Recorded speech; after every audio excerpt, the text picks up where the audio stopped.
নমস্কার বন্ধুরা, অ্যাভিনিউজে স্বাগত জানাচ্ছি। সাথে রয়েছে আমি অভিজিৎ। আপনারা দেখছেন অ্যাভিনিউজ। আমাদের অ্যাভিনিউজ ফেসবুক পেজে আপনারা দেখতে পাচ্ছেন এবং আমাদের এই অ্যাভিনিউজ ইউটিউবেও চলছে। আপনারা ইউটিউবে সাবস্ক্রাইব করবেন এবং ফেসবুকে ফলো বাটনে ক্লিক করবেন। এবং যদি আমাদের এই সংবাদ যদি ভালো লেগে থাকে আপনাদের, তাহলে শেয়ার করবেন, লাইক করবেন, কমেন্ট করবেন। কমেন্টের মাধ্যমে আপনারা আমাদেরকে আরো ভালো কাজ করার জন্য উৎসাহিত করবেন। ধন্যবাদ। চোখ রাখুন অ্যাভিনিউজে।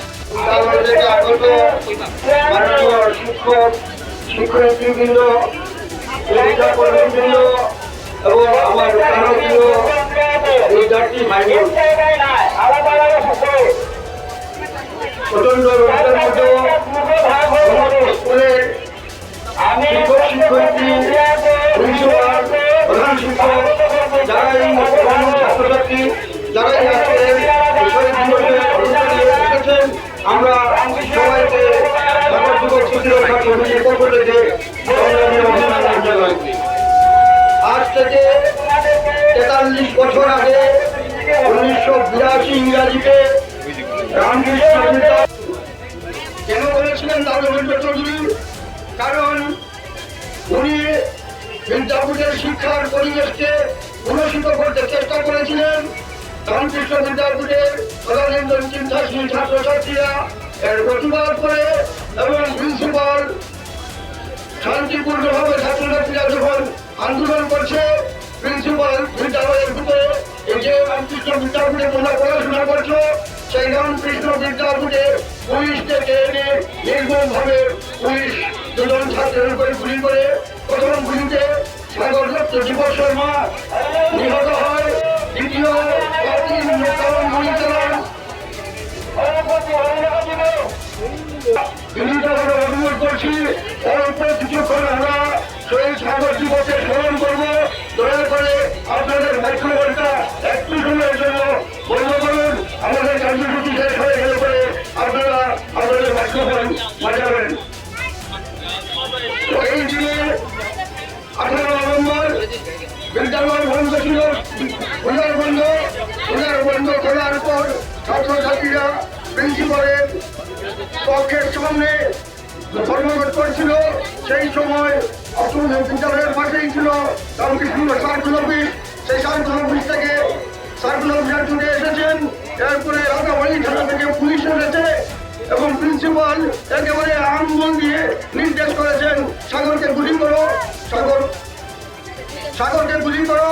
পুলিশ নির্মমভাবে 3 রাউন্ড গুলি সাগরের উপর করে সাগর রক্তক্ষয় হতে হতে বিদ্যাপীঠের সবুজ ঘাসকে লাল করে চিরদিনের জন্য সাগরের নিভে যায়। দিবসের মাথার আগে মৃত্যুবরণ করে আমরা সাগর দত্ত দিবসের প্রতিরক্ষা কমিটি 43 বছর যাবৎ এই রামকৃষ্ণ নগরে এই স্থানে শহীদ সাগর যুবকে আমরা স্মরণ করে যাচ্ছি। আমি সাধুবাদ জানাই রামকৃষ্ণ বিদ্যাপীঠের বর্তমান যিনি প্রিন্সিপাল রয়েছেন শরদিন্দু নাথ মজুমদার মহাশয়। এই কিছুদিন আগেও এই শহীদের অবস্থা অত্যন্ত দুর্বল ছিল। আমরা ওনাকে অনুরোধ করেছিলাম ওনার চেষ্টায় শহীদ সাগর যুবকের যে শহীদ বেদি আজকে স্থায়ীভাবে হয়েছে, তার জন্য আমরা ওনাকে ধন্যবাদ জানাই এবং আরও ধন্যবাদ জানাই। গত 7, 8, 9, 10, 11 রামকৃষ্ণ বিদ্যাপীঠে একটি নাম তৈরি হয়েছে। সেই দিন একদিনের মঞ্চ শহীদ সাগর যুবকের নামে উৎসর্গ করেছিলেন। শহীদ সাগর যুবকের মা উপস্থিত ছিলেন, যুবকের ভাই উপস্থিত ছিল। তারা প্রতিষ্ঠানের টাকা অর্থ সাহায্য এবং সংগঠন দিয়েছেন। এর জন্য শিল্পকতা কমিটি তাদের প্রতি কৃতজ্ঞতা জ্ঞাপন করে শুনলে ভালো লাগবে। বিপদ সময় সাগর দত্তের ভাই 43 বছর পর আজকে হয়তো আগামীকালকে বা পরশুটি করে আসবে। ওনাকে সংবর্ধনা দেওয়া হবে এবং ওনাকেও সেই প্রতিষ্ঠান দেওয়া হবে। এই সমস্ত উদ্যোগের জন্য আমি রামকৃষ্ণ বিদ্যাপীঠের কর্তৃপক্ষ, সমস্ত ছাত্রছাত্রী আছো, প্রিন্সিপাল, শিক্ষক শিক্ষয়িত্রী, শিক্ষাকর্মী যারা গেছেন, সবাইকে আমরা সাধুবাদ জানাই এবং আজকের দিনে দাবি করি আগামী দিনে প্রিন্সিপাল হয়ে আসবেন বিদ্যাপীঠের ভিতরে যাতে সেই সাগর যুবকের একটা স্মৃতি রক্ষা করা যায় তার ব্যবস্থা করা আমরা অনেকক্ষণ দাঁড়িয়ে